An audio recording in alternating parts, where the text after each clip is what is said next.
Assalamualaikum warahmatullahi wabarakatuh. Alhamdulillah rabbil alamin wassalatu wassalamu ala asyrafil anbiya wal mursalin. Sayyidina Muhammad wa ala alihi wa sahbihi ajma'in. Rabbi shrah li sadri wa yassir li amri wa hlul 'uqdatam min lisani yafqahu amma ba'du. Kita sambung balik kitab kita ni, kitab Sabilal Muhtadin karangan Syekh Muhammad Arsyad Al-Banjari. Kitab Sabilal Muhtadin karangan Syekh Muhammad Arsyad Al-Banjari. Dalam bab puasa ni, kita dalam bab puasa dan perkara sunat puasa dah. Okey, kita sambung pula haram syahadana. Haram atas sekalian umat puasa wisal. Apa puasa wisal ni? Yakni menghubungkan, menyambungkan antara dua puasa seperti puasa ia 2 hari berturut-turut. Jadi dia tak buka puasa lah. Dia pakai tak makan, sahur pun duk, ke pagi esok ni. Apa kau esok lah. Dan tiada minum ia pada malam. Minum pun tidak. Antara 2 hari itu. Dari antara 2 hari itu dia tak ada buka puasa sikit abu lah. Ini dipanggil puasa wisal. Kerana tegahkan daripadanya sebab mudarat. Itu pun dengan syarat jika disengaja lagi tahu ia akan tegah. Lagi dengan tiada uzur lah. Jadi kalau dia tu memang tak ada makan gapo pun tak ada lain lah. Hak ni hak pisah. Sengaja dah. Ada air pun tak saya minum. Makan pun ada sikit kurma pun tak saya makan. Maka orang ni telah melanggar syariat lah. Jadi haram lah. Bukan main dah. Siapa tahap haram lah.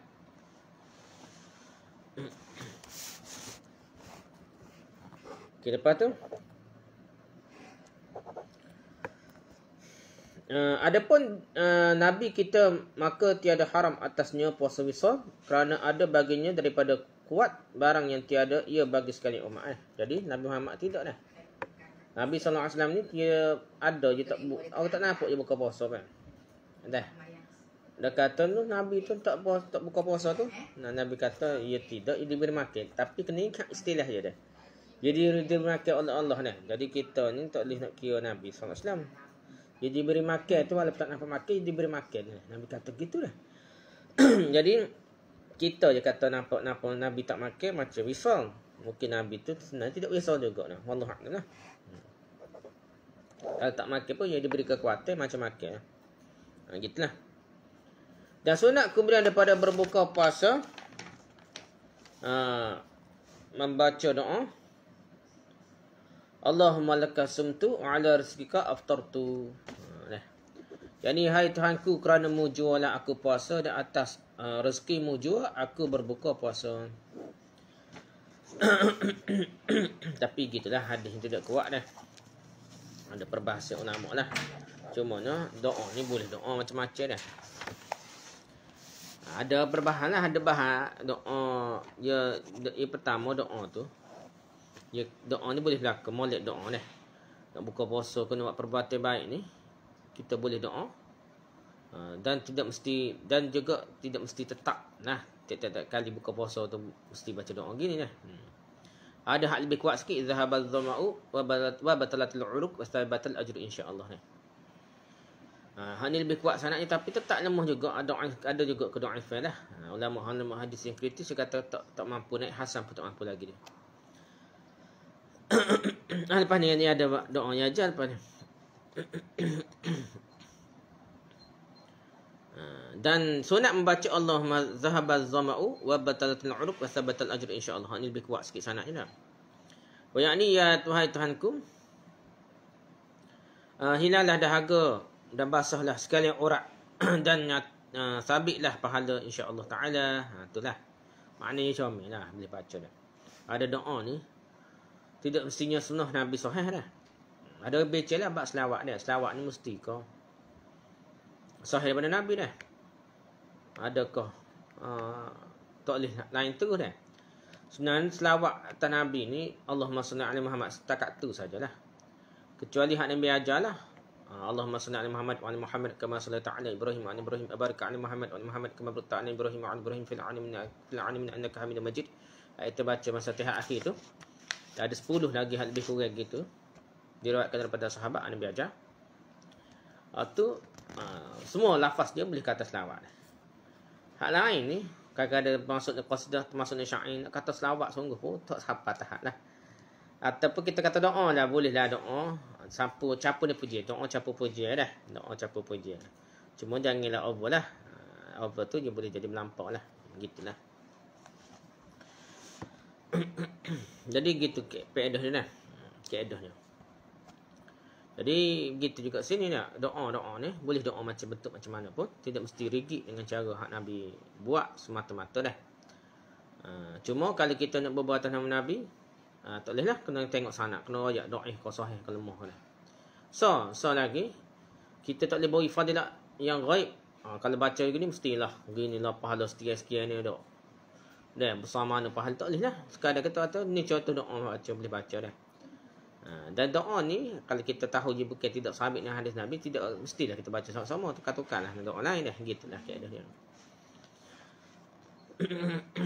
Hak sunnah, hak sahih Nabi pun boleh tukar-tukar kalau ada 2-3 hak sahih daripada Nabi dah. Hak tidak sahih lagi lah kita kena tukar-tukar dan tidak mesti rigid dengan satu cara doa dah.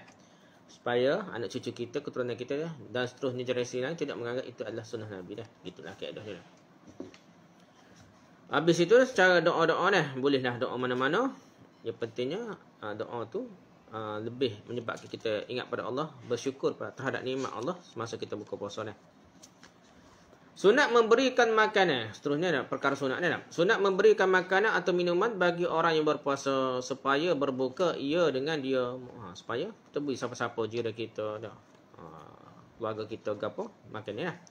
Dan jikalau dengan sebiji tamar atau seleguk air, hak tu je kita mampu berilah dah. Atau lain daripada keduanya sekalipun, tetapi yang lebih sempurna pada memberi makanan itu hendaklah ada ia mengenyangi akan mereka itu. Beri makanan mengenyangkan lah dah. Kerana sabda Nabi SAW, man fatara atau man aftara sa'iman falahu mislu ajrihi wala yanqusu min ajri sha'im syai'un. Yani barang siapa memberi perbukaan, beri buka puasa dah, akan orang yang puasa, maka adalah baginya pahala seperti pahala orang yang berpuasa itu. Boleh pahala macam pahala berpuasa dah. Dan tiada kurang satu jua pun untuk kurus sikit abuk pun pahala puasa orang hak dia beri makan puasa dah. Dia boleh dah puasa dia nya, puasa hak dia orang lain hak beri makan, dia beri makan kepada orang puasa tu. Pahala puasa tu pun boleh dia dah. Daripada pahala yang puasa dah. Dan tadi tak kurus sikit abuk pun daripada pahala puasa gitu dah. Jadi 2 kali ganda boleh puasa, besar ni pahala dia. Hadis ni hadis riwayat Ahmad, Tirmizi dan Ibn Hibban dari Zaid bin Khalid. Telah. Dan sunat bahawa makan ia serta mereka itu. Makan sama-sama lah. Bukan makan seorang dah. Kerana yang demikian itu terlebih layak dengan tawaduk. Kita makan sama-sama ni lebih menunjukkan rasa rendah diri dah. Dan terlebih menyampaikan menjabar hati dia. Maksud menunjukkan rasa rendah diri dah. Supaya hati tidak rasa ego dah.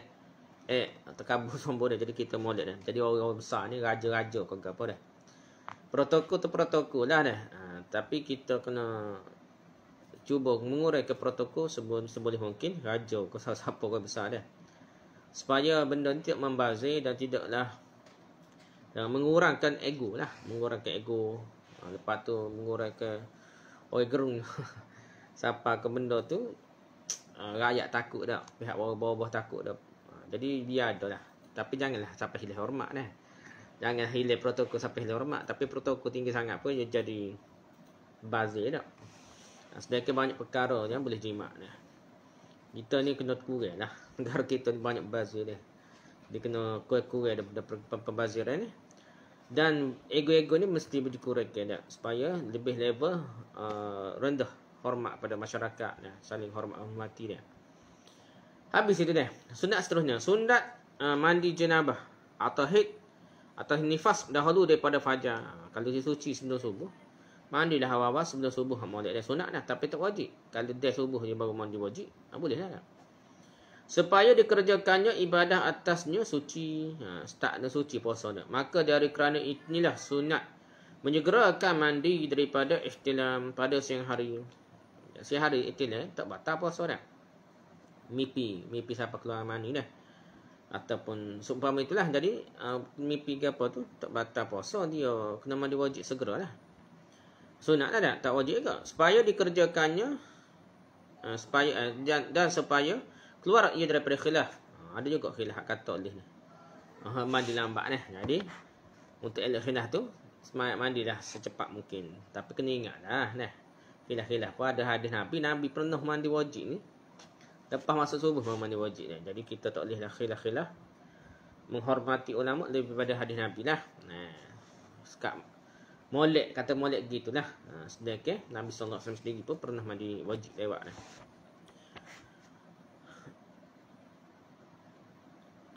Khilaf Abi Hurairah yang menyatakan wajib mandi pada malam. Bukan memang khilaf ni sahabat ni tak. Abi Hurairah kata puasa ni mesti waktu malam dah, sebelum subuh. Tapi orang lain ayat dah dalil Aisyah kata ada Nabi mandi lepas masuk subuh dah. Dan lagi katanya tiada sah puasanya jika tiada ia mandi. Siapa tak tu ada tak sahabat. Dilah besar kita kata. Dan supaya tiada termasuk air ke dalam rongga, umpama telinganya atau duburnya. Dah takut masuk air dari telinga dan dubur ke apa dah. Maka dari kerana inilah disunatkan membasuh kubur dan dubur dan telinga dan hidung dahulu daripada fajar sebelum daripada subuh dah. Dengan niat mengangkatkan hadas jika tiada dikerjakannya mandi dengan sempurnanya dahulu daripada fajar. Tetapi telah terdahulu perkataan bahawasanya jika termasuk air ke dalam rongga yang mandi wajib, tiadalah batal puasanya. Melainkan termasuk air ke dalam rongga daripada sebab mandi menyalam. Dah. Di kali mandi wajib ni, tak sengaja cuai ke, dia lah. Maksudnya mandi tu banyak sikit pun, dimaafkan walaupun tertelai dah. Tidak batal puasa dah.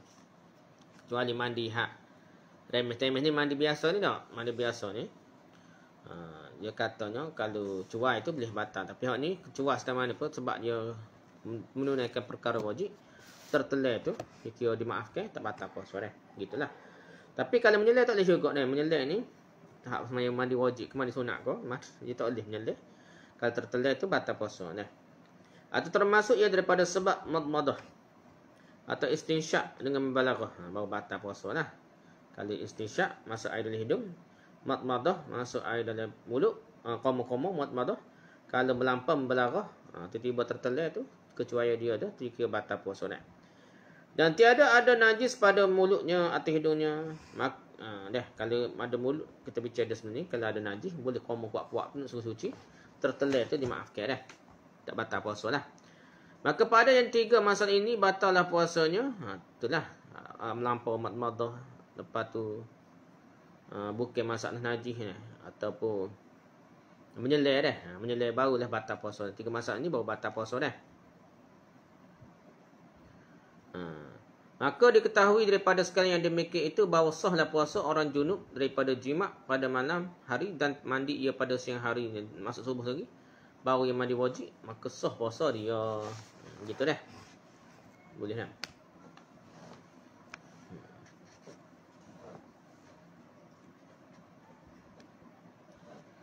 Dari kerana Nabi SAW bersabda dah, Nabi kata apa? Man asbaha junuban fala shawma lahu. Barang siapa yang berpagi-pagi sedang ia dalam keadaan junub, tiada adalah puasa baginya. Ada hadis gini dah. Tapi hadis ni tak cerita riwayat mana, ada kitab ni pun tak ada, kitab Jawi Rumi pun tak ada kan. Hadis lemah lah kalau kata dah.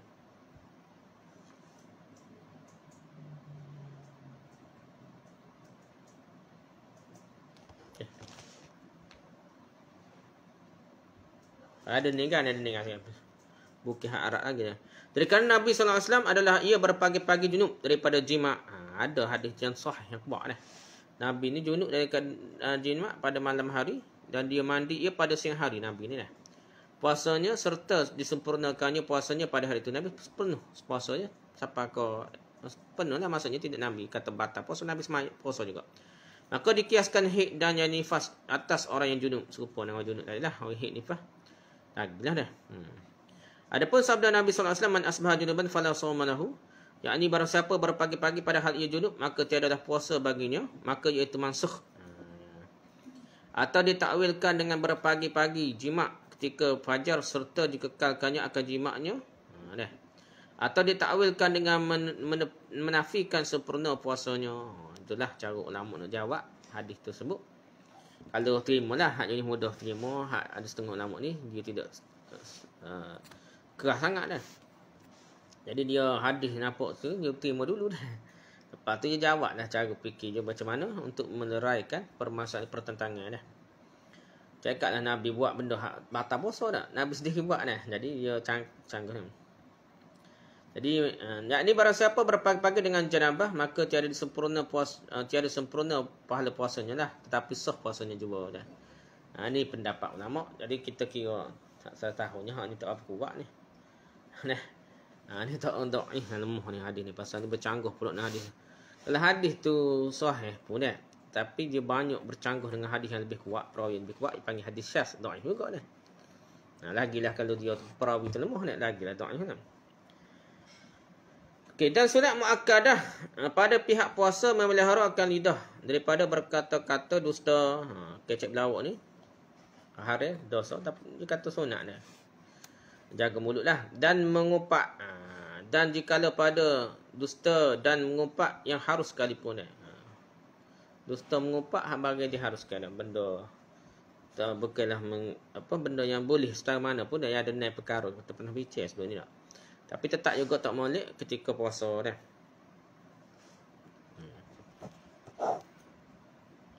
Okey, lepas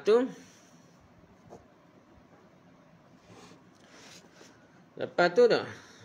Dan adapun dusta yang wajib dan mengumpat yang wajib seperti berdusta kerana melepaskan orang yang teraniaya, yang dizalimi, dan seperti menyebutkan aib kekurangan dah orang yang meminang atau barang sebagainya. Orang nak minta anak tara orang dah, padahal tak semaya bel lah, jahat lah, tak ada kan pada. Jadi dia mengopak tu, maka tiada sunat bagi yang puasa meninggalkan dia, hanya wajib atasnya mengerjakan dia pula. Kena royak dah, walaupun puasa kena royak benda tu, pasal benda wajib dia.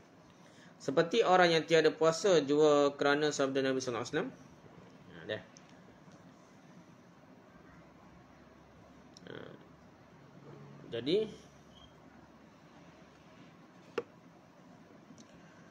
Jadi serupalah, tak ada puasa ke puasa pun serupa. Dia kena wajib belaka lah orang yang melibat ke perkara wajib. Dusta ni tak ada sunat dah. Ada kata bohong sunat dah. Tak ada. Bohong ni ada wajib dan harus saja dah. Ia tak ada perbahasan ulama bohong sunat dah. Kita walaupun gagal ada istilah bohong sunat, sebenarnya tidak ada bohong sunat dalam perbahasan fiqh mazhab kita ni. Yang hanya ada bohong wajib ataupun bohong harus yang diperbolehkan. Tak ada bohong sunat dah. Jadi bohong wajib ni terpaksa kerana maruh orang, bahaya nak darah orang dah, macam-macam lah minyak orang, kena bahaya nyawa orang kalau kecap betul, sampai mati orang tu kalau kecap betul dah. Jadi benda tu boleh tahap dusta wajib lah. Dah. Sabda Nabi sallallahu alaihi wasallam, kerana Nabi sallallahu alaihi wasallam bersabda, man lam yada' qawla az-zuri wal 'amala bihi falaysa lillahi hajatun fi ay yada' ta'amahu wa syarabahu. Yang ni barang siapa tiada meninggalkan ia akan kata-kata yang dusta dan mengamalkan kan dia dengan dia dah, maka tiadalah bagi Allah Ta'ala satu hajat pada meninggalkan makanannya dan minumannya. Riwayat Bukhari. Dah.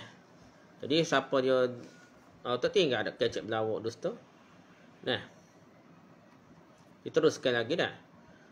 Jadi Allah tak perlulah tinggal makan dan minumnya dah. Jadi tak boleh Allah tak segi pahala lah. Hadis dari Bukhari, Abu Daud, dari Abu Hurairah. Kuatlah hadis tu lah. Dan demikian lagi hendaklah ia memeliharakan lidahnya daripada menyumpah orang. Menyumpah macam-macam lah. Sekejap uduh beruk lah kepada babi. Jadi istilah huduh mulut tu jangan nak sebut ketika puasa lah.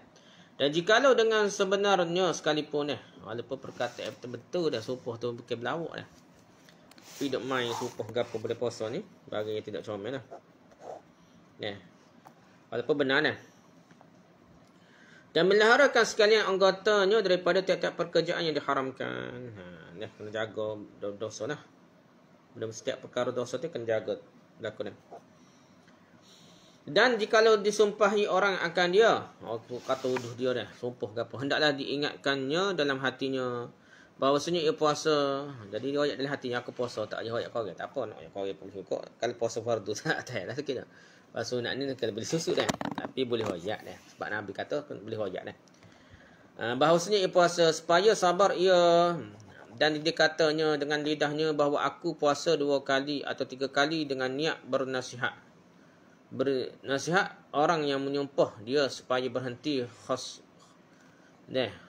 khusamnya itu daripada menyumpah dia tiada dengan riak dan sum'ah, dan terutama hendaklah dihimpunkan.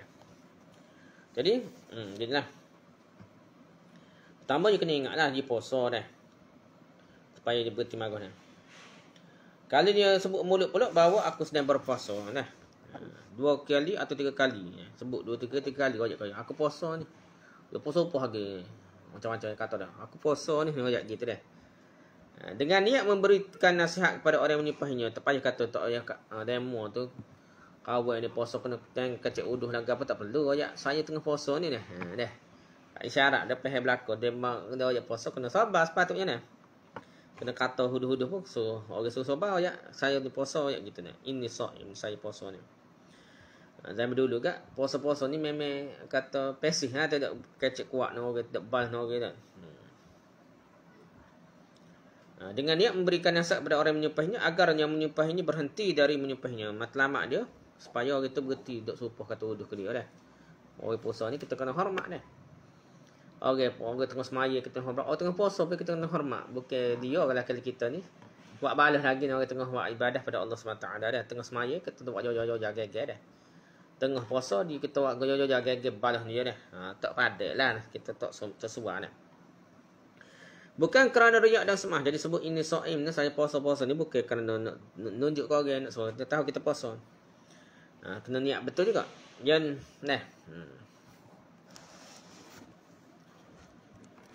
lepas tu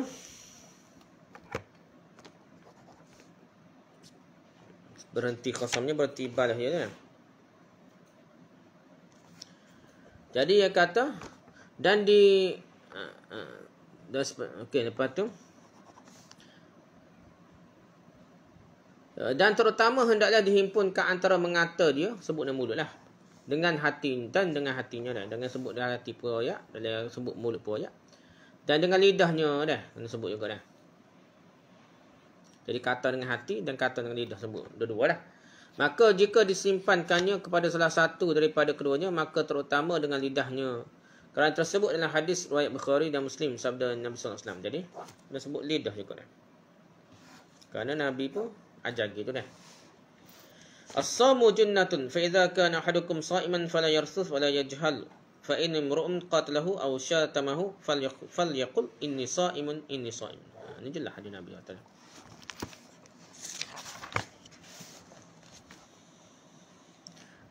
Dia kata yakni puasa itu perisai junnah dah. Daripada api neraka, perisai apa? Daripada api neraka dah. Maka apabila ada seorang daripada kamu puasa, maka janganlah berbantah-bantah. Maka jika ada seorang berbantah-bantah dengan dia atau menyumpah dia, maka hendaklah dikatakannya aku puasa ini shaim dah. Ini shaim 2 kali hadis sebut dia. Ini shaim dah. Di hadis ni cara riak tak riak kau kena sebutlah. Riak sebabnya Nabi ajar gitu cara dia dah. Kalau kita takut balah, boleh puasa ni, tengah puasa ni kita sebut gini. Tambah-tambahlah puasa fardu dan lagi lah kita boleh sebut pakai puasa belakang. Ada Bukhari dan Muslim dari Abu Hurairah. Sekat mana kita ni? Lagi kau. Sudahlah. Bermula mengumpat dan berkata dusta dan menyumpah dan barang sebagainya itu membatalkan ia akan pahala puasa. Jadi panjang punya cerita pun kalau benda hari termasuk mengumpat, kata wuduh, nak balas nak orang ni, lawak nak orang, itu dikira boleh batal pahala puasa. Faedah tersebut dalam Mughni Mustashlah Syarah Minhajul Talibin bahawa ditanyai orang akan anak Saifi. Anak apa ni? Ibn Saifi lah, anak Saifi, Ibn Saifi.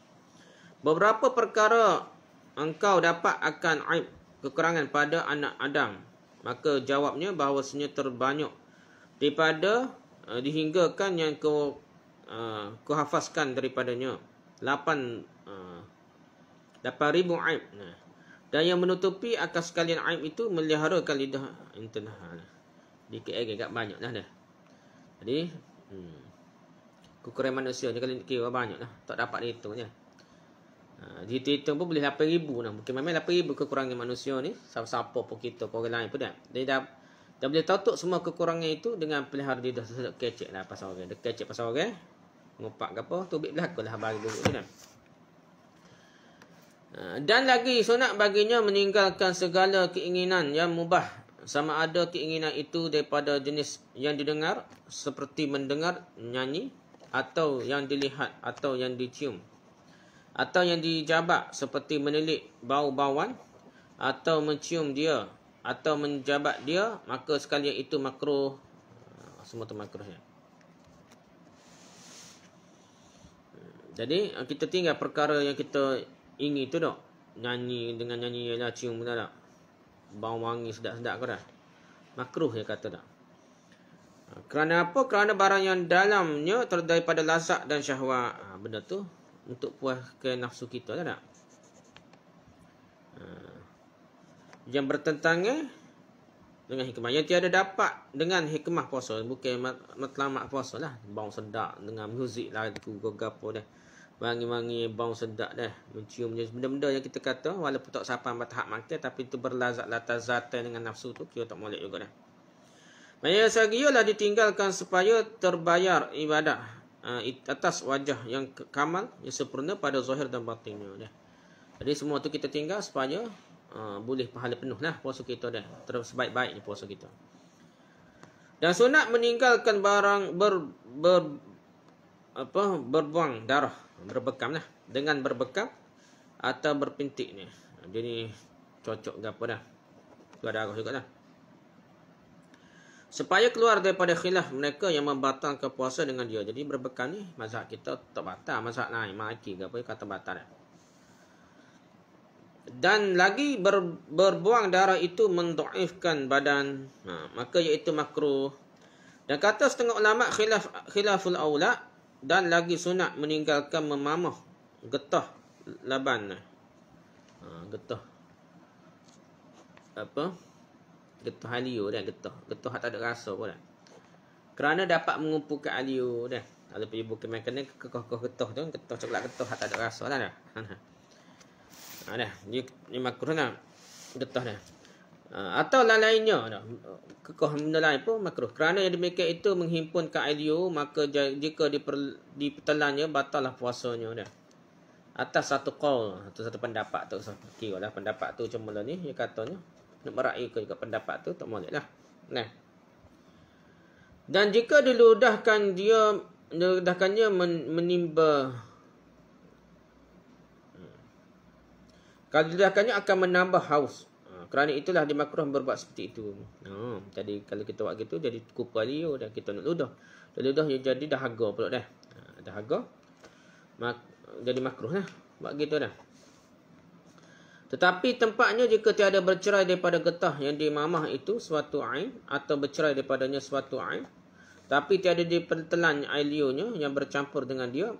Dan jika tiada seperti demikian itu haram dah. Yang demikian itu lagi batal puasanya dengan dia. Jadi kita kata tak batal ni kalau getah tu tidak bercerai menjadi benda lain. Tapi kalau bercerai, namun tidak telannya alio yang bercerai tadi. Tapi kalau batal ditelannya maka haramlah perbuatnya. Jadi kira makanan lah. Kalau ada rasa makanan batal. Kalau tidak tak batal lah. Gitu ni. Uish. Nak habis. Rasa sudah sikit. Tapi bahasa panjang. Dan sunat meninggalkan merasai makanan dan lain-lainnya kerana yang demikian itu makruh. Kita jadi tukar masak rasa makanan yang kata makruh kerana asal-asalan. Tapi kalau terpaksa tu takut orang tak boleh makan, maka dia tak terang sikit dah. Kerana takut sampai kepada kerongkongnya dah. Perkurangannya atau takut akan lalu dimasukkannya akan sebab ghalib syahwatnya dah.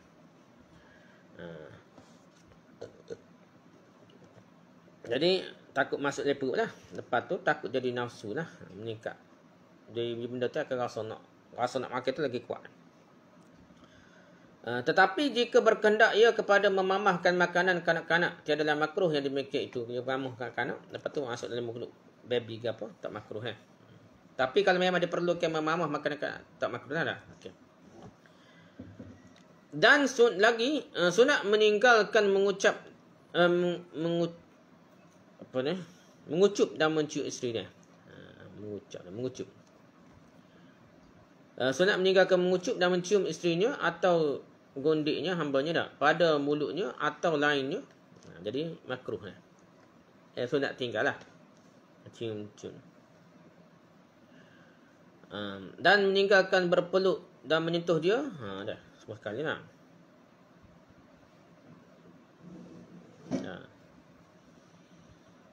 Mulutnya dan bahagian tubuh lain pun tak lemak dan tidak menyentuhnya kalau tidak ditakutkan keluar sperma lah. Jika tiada ditakuti ia inzal. Kalau takut nak keluar mani pun sunat lah. Dan haramnya demikian itu jika ditakuti ia akan inzal atau akan jima' jika tiada inzal sekalipun, kerana demikian itu mensengaja kepada membatalkan puasa lah. Kalau boleh kita tahu dah, kalau buat gini yang kena syawak sehingga boleh jadi telajak, jadi haram pula. Kalau dia tak timbul jadi dia boleh kawal nafsu dia, tu dia kira tak molek juga, tidak sunat lah. Molek ni tak cium rasa dia. Itulah pendapat dia. Dan makruh bagi orang yang puasa bersugi kemudian daripada gelincir matahari.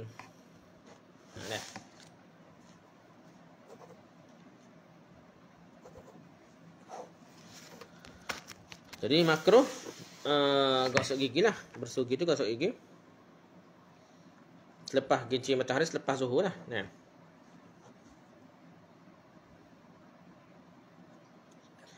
Hingga masuk matahari zuhur dah. Dan jikalau puasa sunat sekalipun, mengikut mazhab kita, puasa sunat pun tak boleh gosok gigi sampai zuhur lah. Mereka makruh dah.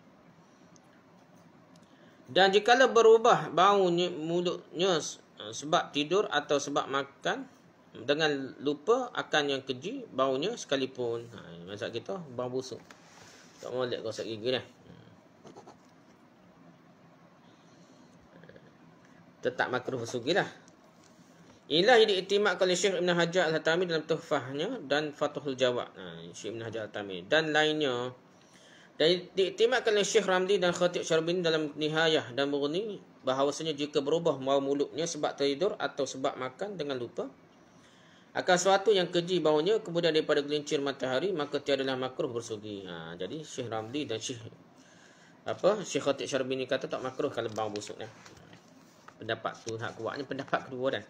Ibn Nawawi pun aku kata tak makruh sikit abuk pun gosok gigi pada boleh puasa dah, walaupun lepas zuhur dah. Adapun sebab makruh. Adapun sebab makruh bersugi kerana berubah mulut orang yang puasa itu suatu fadilah baginya, maka makruhlah baginya menghilangkan dia dengan bersugi. Ini pendapat mazhab kita lah. Kerana sabda Nabi SAW, La khulufu famis saimi yawmal qiyamati atyabu 'indallahi min rihil miski. Artinya perubahan bau mulut orang berpuasa itu pada hari kiamat terlebih harum di sisi Allah dari bau kasturi. Hadis riwayat Bukhari dari Abu Hurairah. Jadi bau mulut orang puasa pada hari kiamat lebih harum di sisi Allah daripada bau kasturi. Hadis riwayat Bukhari daripada Abu Hurairah. Bermula makna harus pada Allah Ta'ala, iaitu puji Allah Ta'ala atasnya dan redanya dengan dia, maka puji Allah Ta'ala atasnya dan reda dengan dia tiada tertentu keadaannya pada hari kiamat. Jadi Allah reda ni tak mestinya kiamat yang kata. Namun di sini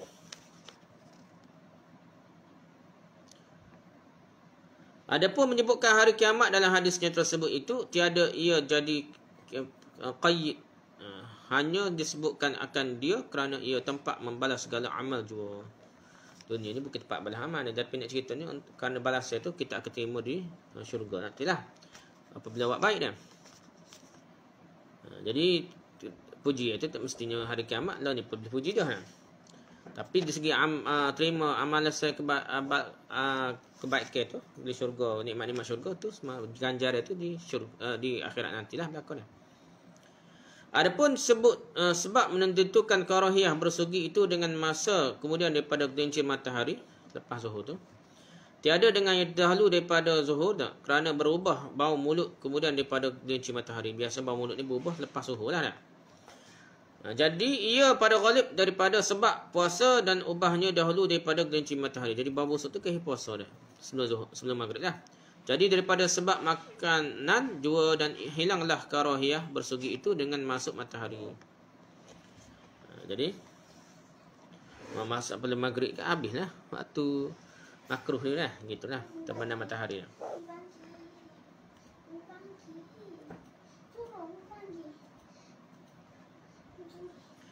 Soalnya, kalau ada orang tanya dah, jika ditanyai orang adalah tersebut dalam hadis bahawasanya darah orang yang mati syahid seperti bau kasturi pada Allah Ta'ala dan menghilangkan dia haram dan berubah bau mulut orang yang puasa terlebih harum pada Allah Ta'ala daripada bau kasturi dan tiada haram atasnya menghilangkan dia bersugi hanya makruh jua, maka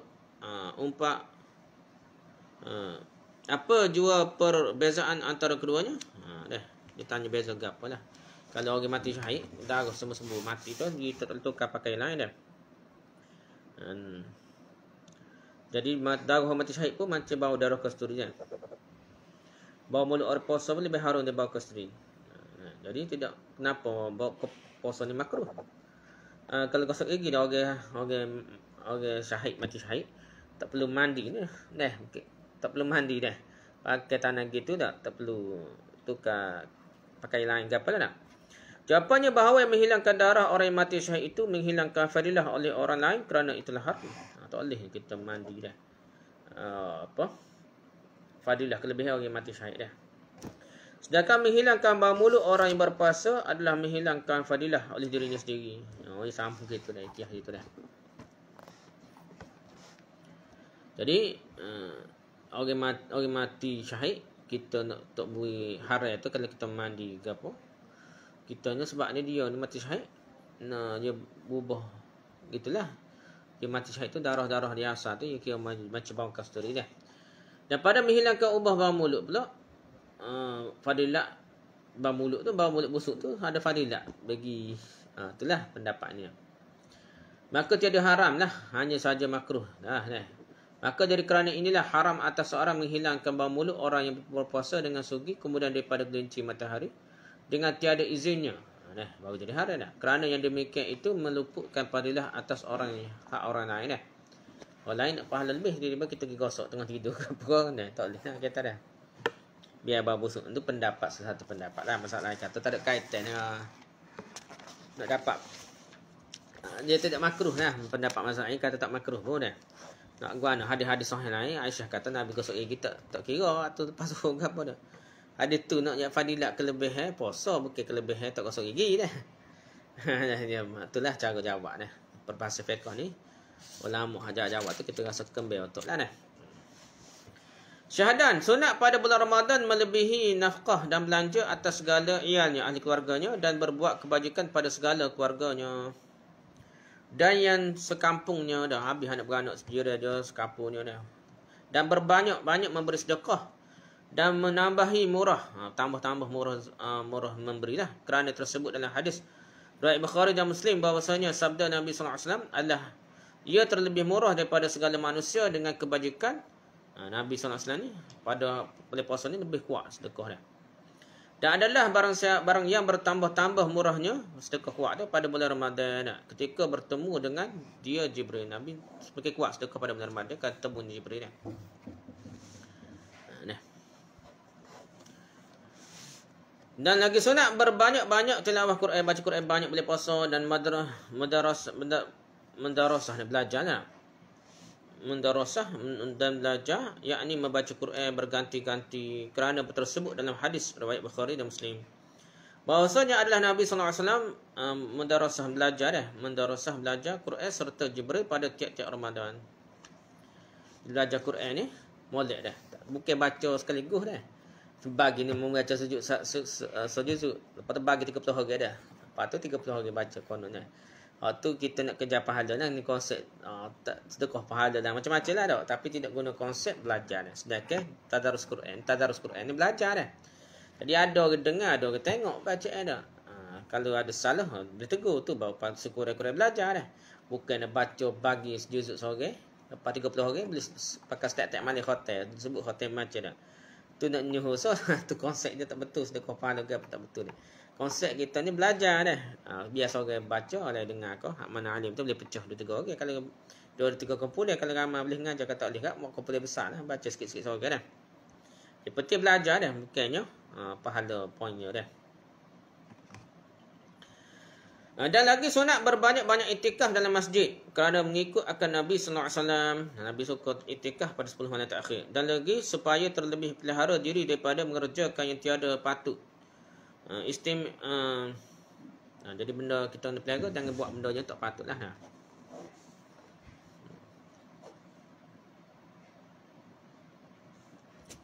Jadi kita buat perkara malam tu, buat benda ibadah banyak-banyak. Sebab jangan kita buang masa dengan perkara tidak berfaedah.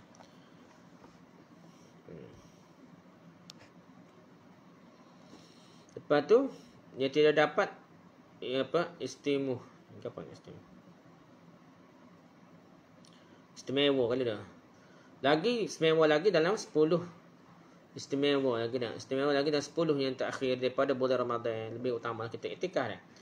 Maka iaitu terlebih utama berbanyak-banyak iktikaf dan bersedekah dan tilawah Quran dalamnya kerana Nabi SAW adalah ia ijtihad pada yang demikian itu di dalam 10 yang akhir lebih daripada ijtihadnya dalam masa yang lain. Tu Nabi nampaklah, kita nampak Nabi sungguh benar kalau 10 malam terakhir bulan Ramadan.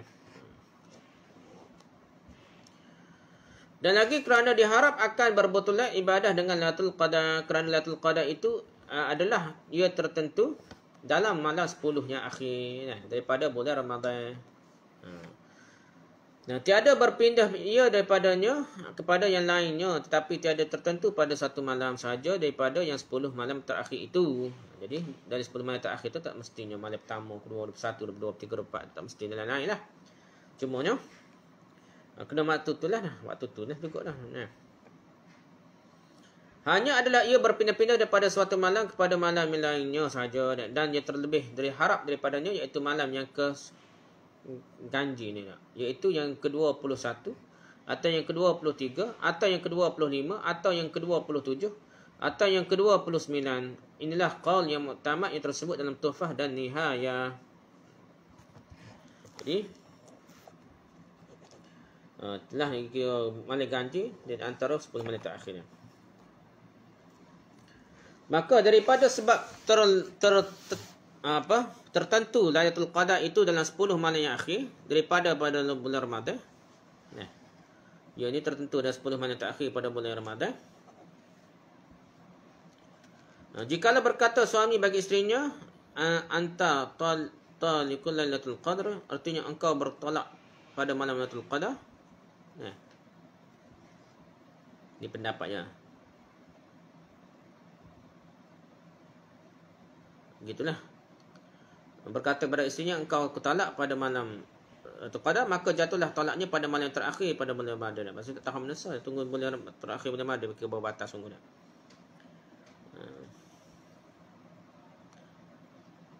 Kalau dan kalau diucapnya yang seperti itu pada siang hari yang ke-21 dah, maka barulah jatuh talak pada malam yang ke-21 pada tahun yang akan datang. Terkecuali kalau dilihatnya malam Lailatul Qadar itu pada malam yang ke-23 bulan Ramadan. Pada tahun disyaratkan jatuhnya talak, maka mungkin jatuh talak pada malam itu juga. Itulah kalau dia tahu dah.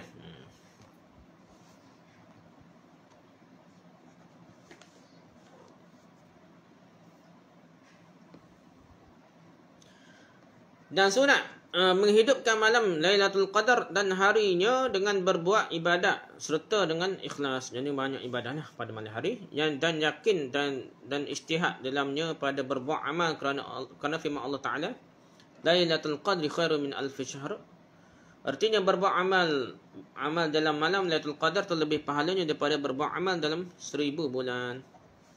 Lailatul Qadar itu lebih baik daripada 1000 bulan amal dah. Tiada dalamnya Lailatul Qadar dan daripada itulah selain daripada Lailatul Qadar tu 1000 bulan lebih baik daripada itulah Lailatul Qadar. Dan lagi sabda Nabi SAW, Man qama lailatul qadri imanan wa ihtisaban ghufira lahu ma taqaddama min dhanbihi. Barang siapa yang mengerjakan amal pada menghidupkan malam Lailatul Qadar dengan amal kerana iman dan untuk redha Allah, pahala daripada Allah, diampunilah baginya dosa-dosa yang terdahulu. Hadirin Bukhari, Muslim, Ahmad, Tirmizi, Nasa'i, Abu Daud dari Abu Hurairah.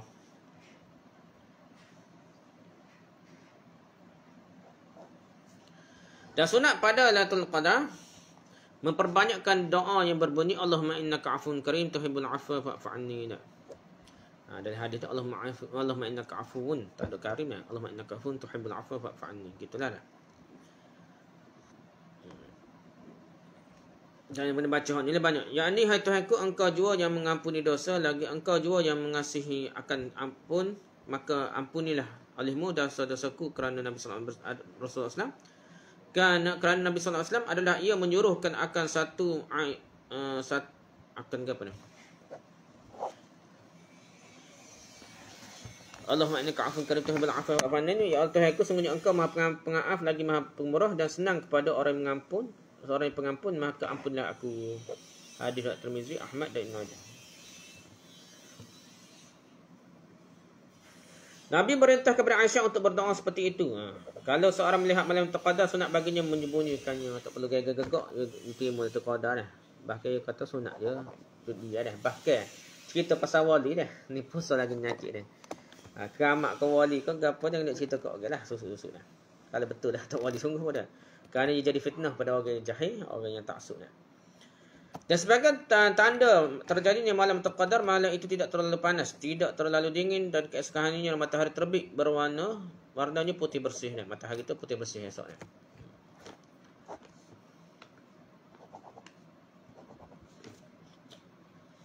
Dan tidak banyak mengeluarkan cahaya kerana banyaknya para malaikat yang turun dan naik ke langit. Kerana itu cahaya matahari terlindung dengan cahaya asap malaikat dan dengan tubuhnya yang halus. Dan tidak diketahui malam Qadar melainkan orang yang tahu tentang ciri malam Qadar. Orang tahu ciri baru tahu betul tu ini malam Qadar. Dia tak tahulah. Bakal lepas gitu. Yang penting kita beribadahlah sepanjang 10 malam terakhir ke itikaf dah.